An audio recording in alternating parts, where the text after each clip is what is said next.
இன்னைக்கு நியூஸ் என்னன்னா, யூனிட் 5ல welfare scheme for various section of people, பலதரப்பு மக்களுக்கான நலத்திட்டங்கள், அந்த சிலபஸ்க்குள்ளே வர்ற ஒரு நியூஸ் தான்.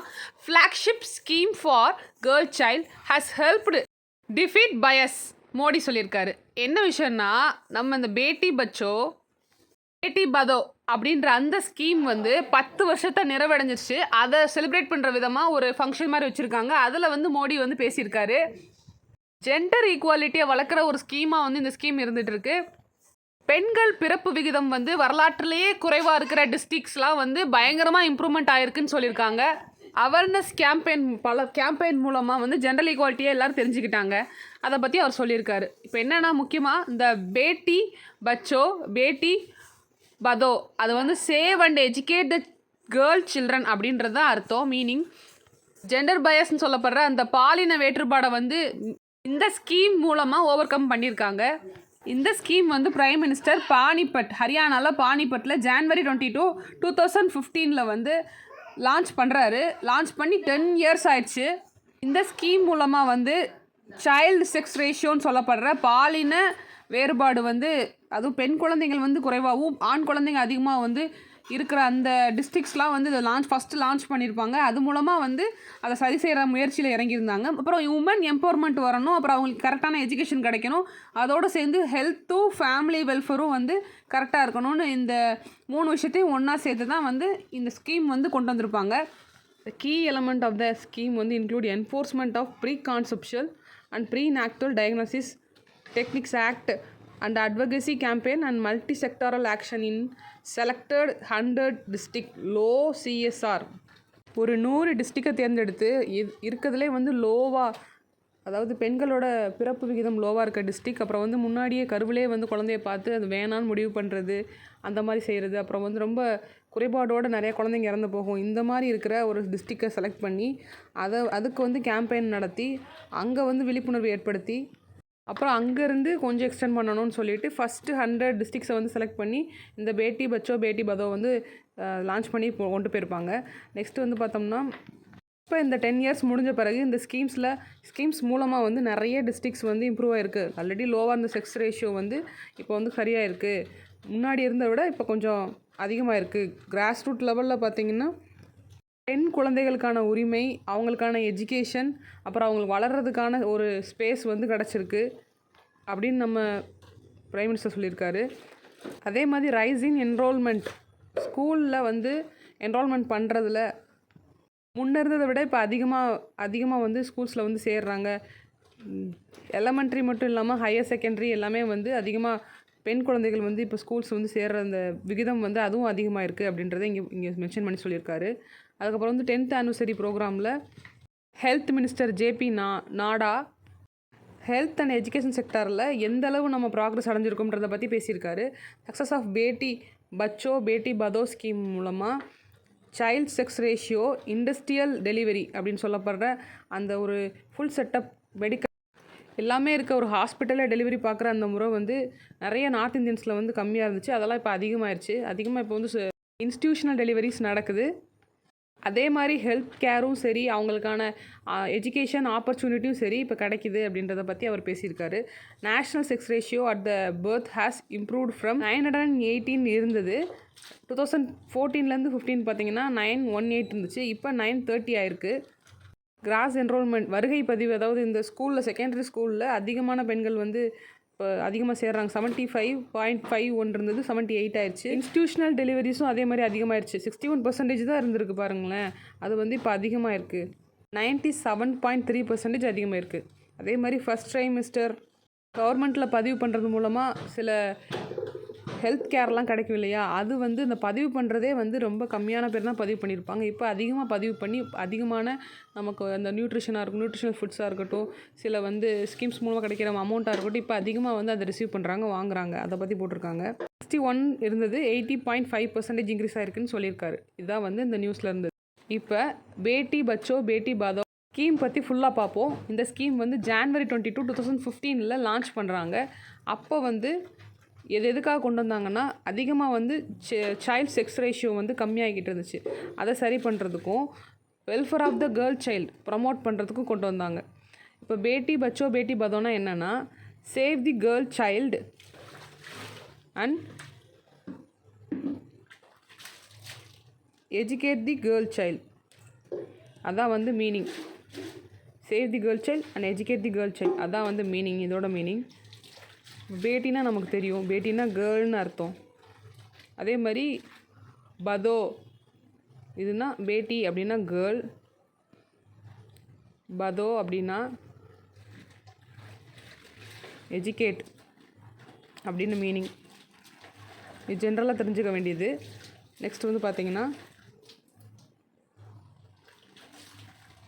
செக்ஸ் ரேஷியோ, அதாவது சைல்ட் செக்ஸ் ரேஷியோ வந்து அதிகமாக வீழ்ச்சி அடைஞ்சிட்டு இருந்துச்சு. அதை சரி பண்ணுறதுக்கும் welfare of the girl child வந்து இன்க்ரீஸ் பண்ணுறதுக்காக தான் கொண்டு வந்தாங்க.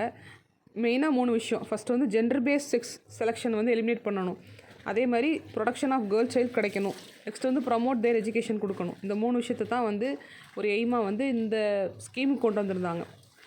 இந்த குழந்தைன்னு கண்டுபிடிச்சி அந்த குழந்தைய கருவிலே அழிச்சிட்டு வேற ஒரு குழந்தைய வந்து எடுத்துக்கிறாங்களே, அதை தான் வந்து ஜென்ரல் பேஸ்டு செக்ஸ் செலெக்ஷன் எலிமினேஷன்றாங்க. அது வந்து கூடாது. நெக்ஸ்ட்டு வந்து அந்த குழந்தை நல்லா சர்வே ஆகி அங்கே வளர்றதுக்கூடிய சூழல் ஒரு அமைச்சு கொடுக்கணும், அது 2வது.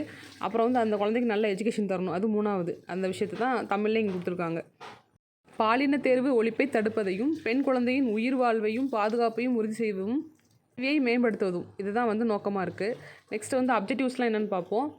மேலே பார்த்த அந்த 3 விஷயத்தையும் நம்ம அடையணும்னா அதுக்கு என்னெல்லாம் கொண்டு வரணும் அப்படின்றத கொடுத்துருக்காங்க. அதுக்கு என்னெல்லாம் செய்ய வேண்டியது இருக்குது. இப்போ வந்து prevent gender based sex selection எலிமினேஷன்னா அதை ஸ்டாப் பண்ணணும் அப்படின்னா, தடுக்கணும் அப்படின்னா, அந்த பாதுகாப்பான அந்த குழந்தை வந்து சேஃபாக தான் வந்து பிறக்குதா, சேஃபாக தான் வளருதான்றதை நம்ம உறுதி செய்கிற மாதிரி நிறைய திட்டங்கள் வந்து கொண்டு வரணும். பெண் சிசு கொலையை எதிர்த்து போராடுவதையும் பெண்கள் பாதுகாப்பான சூழலில் பிறந்து வளர்வதை உறுதி செய்வதையும் இந்த திட்டம் நோக்கமாக கொண்டுள்ளதுன்னு கொடுத்துருக்காங்க. Ensure survival and protection of the child girl child பற்றி கொடுத்துருக்காங்க. ஹெல்த் அண்ட் கேர் நியூட்ரிஷனாக அவங்களுக்கு வந்து அதிகமாக கிடைக்கணும். ஒட்டுமொத்த நல்வாழ்வையும் மேம்படுத்துவதற்காக அந்த ஊட்டச்சத்து வந்து அவங்களுக்கு கிடைக்கிற மாதிரி நம்ம வந்து கொடுக்கணும். அதை வந்து இந்த ஸ்கீம் மூலமாக கொடுக்குறாங்க. அதே மாதிரி ensure education of girl child, ஒரு எஜுகேஷனல் ஆப்பர்ச்சுனிட்டி வந்து எல்லா இடத்துலையுமே கேர்ள் சைல்டு கிடைக்கிறதுக்கு வழி செய்கிறோம். சொசைட்டியில் வந்து அவங்க பார்ட்டிசிபேட் பண்ணுறதுக்கு ஈக்குவலாக மென் மாதிரியே ஈக்குவலாக பார்ட்டிசிபேட் பண்ணுறதுக்கான அந்த சூழலை வந்து அமைச்சு தருது இந்த ஸ்கீம் அப்படின்னு சொல்லியிருக்காங்க. இதுதான் வந்து அந்த 3 அப்ஜெக்டிவ்ஸ், அதுக்கான மெயினான விஷயங்கள்லாம் வந்து கொடுத்துருக்காங்க. இது நல்லா வந்து நம்ம எழுதி வச்சுக்கலாம்.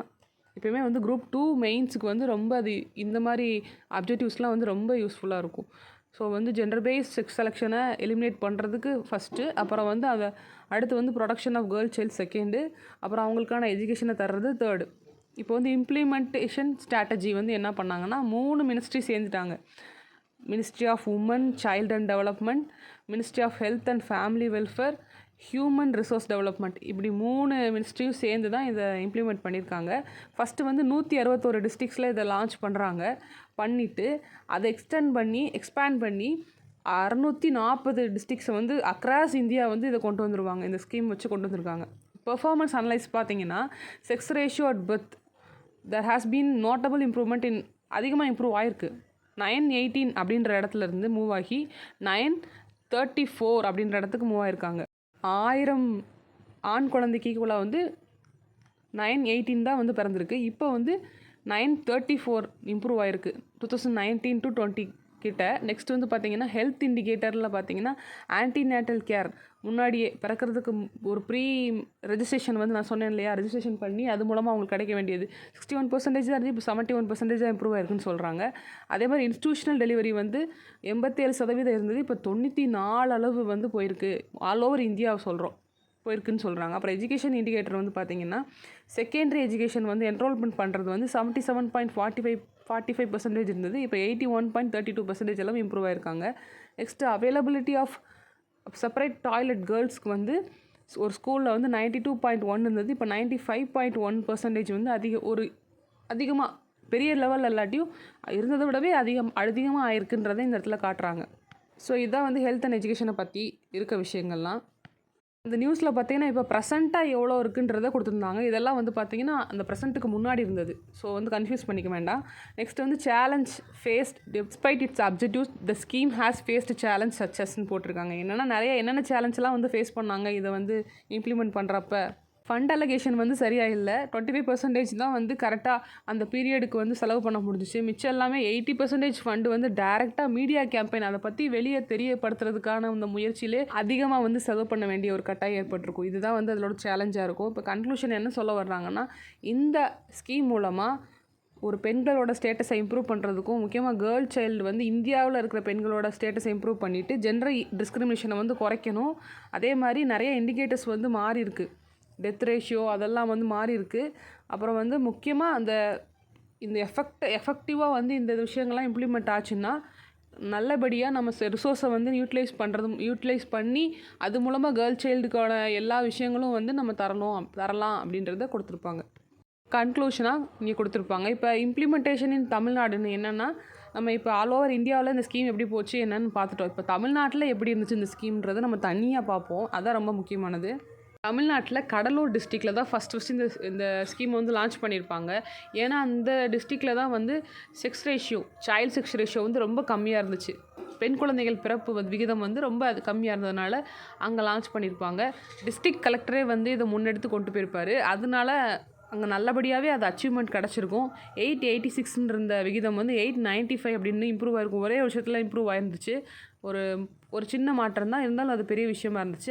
அதே மாதிரி இந்த ட்ராப் அவுட் ரேட், அதாவது பாதியிலே ஸ்கூல் போகாமல் வெளியேறின அந்த குழந்தைங்களோட விகிதம் வந்து கம்மியாயிருச்சு, ரொம்ப டிக்ரீஸ் ஆயிடுச்சு. 1.5 இருந்தது வந்து 1.0 குறைஞ்சிருக்கு. அதே மாதிரி செகண்டரி ஸ்கூல் ட்ராப் அவுட்ஸும் வந்து ஃபால் டவுன் ஆகிருக்கு. 3.26 இருந்தது வந்து 1.5 ஆயிடுச்சு. நெக்ஸ்ட் வந்து பேங்க் அக்கௌண்ட் வந்து ஓப்பன் பண்ணியிருக்காங்க. சுகன்யா சம்ருத்தி யோஜனா அந்த ஸ்கீம் மூலமாக 59,491 கேர்ள் சில்ட்ரனுக்கு வந்து பேங்க் அக்கௌண்ட் வந்து ஓப்பன் பண்ணியிருப்பாங்க. இந்த முன்னெடுப்பெல்லாம் செஞ்சதுனால நிறைய அவார்ட்ஸ் அண்ட் ரெகக்னேஷனும் கிடச்சிருக்கும், தமிழ்நாட்டுக்கு வந்து கிடச்சிருக்கும். The district collector of Cuddalore award வந்து எஃபெக்டிவ் கம்யூனிட்டி என்கேஜ்மெண்ட், அதாவது பயனுள்ள சமூக ஈடுபாட்டிற்காக கடலூர் மாவட்டத்திற்கு விருது வழங்கியிருப்பாங்க. கடலூர் மாவட்ட ஆட்சியருக்கு விருது வழங்கப்பட்டது. During national girl child celebration day அன்றைக்கி நடந்திருக்குது. அது என்றைக்குன்னு சொல்லுங்கள். நேஷ்னல் கேர்ள் சைல்டு டே வந்து எப்போன்னு சொல்லுங்கள். நெக்ஸ்ட் வந்து பார்த்தீங்கன்னா January 2019 Tamil Nadu receives a national award for demonstrating improvement in sex ratio at birth. Total Tamil Nadu கவர்மெண்ட்டுக்கே வந்து இந்த பாலின விகிதத்தை இம்ப்ரூவ் பண்ணதுக்காக சென்ட்ரல் கவர்மெண்ட்லேருந்து அவார்ட் கிடச்சிருக்கும். இதே மாதிரி வேரியஸ் டிஸ்ட்ரிக்ஸில் வந்து நல்ல ஒரு முன்னெடுப்பு செஞ்சுருப்பாங்க. CSRல சைல்டு செக்ஸ் ரேஷியோவில் வந்து அதிகப்படுத்தியிருப்பாங்க எல்லாமே. ஸ்கீம் பற்றி நமக்கு வந்து ஒரு கொஷினாக கேட்டிருந்தாங்க TNPCயில். அது என்னென்னா, கன்சிடர் த ஃபாலோயிங் ஸ்டேட்மெண்ட். கூட்டுற மாதிரி தான். பேட்டி பச்சோ பேட்டி பதோ ஸ்கீம் வந்து கடலூரில் லான்ச் பண்ணதாக ஃபஸ்ட் கொடுத்துருக்காங்க. நெக்ஸ்ட்டு பேட்டி பச்சோ பேட்டி பதோ ஸ்கீம் வந்து தருமபுரியில் லான்ச் பண்ணதுக்கான காரணம் வந்து அது லோயஸ்ட் செக்ஸ் ரேஷியோவாக இருந்தது, சைல்டு செக்ஸ் ரேஷியோன்னு கொடுத்துருக்காங்க. அப்புறம் சைல்டு செக்ஸ் ரேஷியோ வந்து தமிழ்நாட்டில் 2011 சென்சஸ் வந்து என்னென்னு கொடுத்துருக்காங்க. அதே மாதிரி தருமபுரியில் கொடுத்துருக்காங்க. அதுவும் 943 அது வந்து தமிழ்நாடோட சென்சஸாக சொல்லியிருக்காங்க. நெக்ஸ்ட் தருமபுரியோட தனிப்பட்டு 647 கொடுத்துருக்காங்க. இப்போ கரெக்ட் வந்து எதுன்னு பார்த்தீங்கன்னா 1 and 3 தான் கரெக்டு. மிச்சம் 2 and 4 வந்து தப்புன்னு கொடுத்துருக்காங்க. கடலூர் கரெக்டு, தருமபுரி வந்து லோயஸ்ட் கிடையாது. நெக்ஸ்ட்டு வந்து தமிழ்நாடு சென்சஸ் வந்து 943 கரெக்டு தான் 2011 சென்சஸில். கொஸ்டின் ரிலேட்டடாக ஒரு இன்ஃபர்மேஷன் மட்டும் பார்த்துட்டு முடிச்சிக்கலாம். என்னென்னா, அக்கார்டிங் டு 2011 சென்சஸ் படி பார்த்தீங்கன்னா 946 கேர்ள்ஸ் ஃபார் எவ்ரி 1000 பாய்ஸ் இருந்திருக்காங்க. அரியலூர் டிஸ்ட்ரிக்ட் தான் இருக்கிறதுலே ரொம்ப கம்மியான செக்ஸ் ரேஷியோவாக இருந்திருக்கு தமிழ்நாட்டில். நெக்ஸ்ட்டு வந்து பார்த்தீங்கன்னா கன்னியாகுமரி டிஸ்ட்ரிக்ட் வந்து ஹையஸ்ட் செக்ஸ் ரேஷியோவாக இருந்திருக்கு. இப்போ 2011 சென்சஸ் தான் பார்த்துட்ருக்கோம். அரியலூர் வந்து கம்மியாகவும் கன்னியாகுமரி வந்து அதிகமான சைல்டு செக்ஸ் ரேஷியோ இருந்திருக்கு. அதாவது பெண்களோட பிறப்பு விகிதம் வந்து அதிகமாக இருந்திருக்கு அப்படின்றத இங்கே சொல்லியிருக்காங்க. கன்னியாகுமரியில் அரியலூரில் வந்து கம்மியாகவும், சென்னையில் வந்து பார்த்திங்கன்னா ஓரளவு ஈக்குவலாக இருந்திருக்கு. Capital cities also showed as relative balance ரேஷியோவாக இருந்திருக்காங்க. ஸோ வந்து இதுதான் வந்து நம்ம இன்றைக்கான நியூஸில் பார்க்க வேண்டிய விஷயங்கள்லாம் பார்த்தாச்சு. ரொம்ப இம்பார்ட்டண்டான நியூஸ். Group 2 மெயின்ஸ்க்கு வந்து ரொம்ப ஹெல்ப்ஃபுல்லாக இருக்கும். நோட்ஸ் எடுத்துக்காங்க. தேங்க்யூ.